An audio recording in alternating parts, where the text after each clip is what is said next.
புதுச்சேரி சிறைச்சாலையில் அதிரடி சோதனை.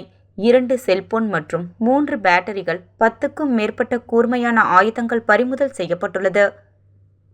புதுச்சேரி காலாப்பட்டு மத்திய சிறைச்சாலையில் பல்வேறு குற்ற வழக்குகளில் தண்டனை பெற்றவர்கள் அடைக்கப்பட்டு உள்ளனர்.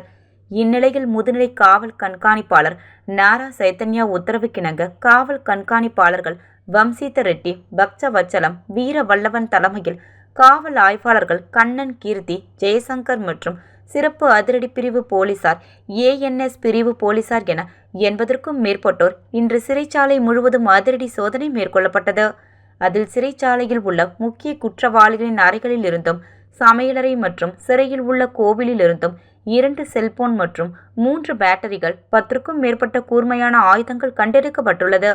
சிறைச்சாலை காவல் கண்காணிப்பாளர் பாஸ்கரிடம் ஒப்படைக்கப்பட்டது.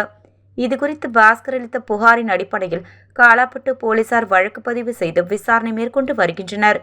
சிறையில் செல்போனுக்கு தொடர்பு கொண்ட முக்கிய நபர்கள் மற்றும் குற்றவாளிகள் யார் என்பதை குறித்து போலீசார் தீவிரமாக விசாரித்து வருகின்றனர். விசாரிக்கப்பட்டு யார் தொடர்பு கொண்டாலும் அவர்கள் மீது வழக்கு பதியப்படும் எனவும் காவல்துறை தெரிவித்துள்ளது. மேலும் மாதத்திற்கு 4 முறை திடீர் சோதனை நடத்தப்படும் எனவும் தெரிவித்துள்ளனர்.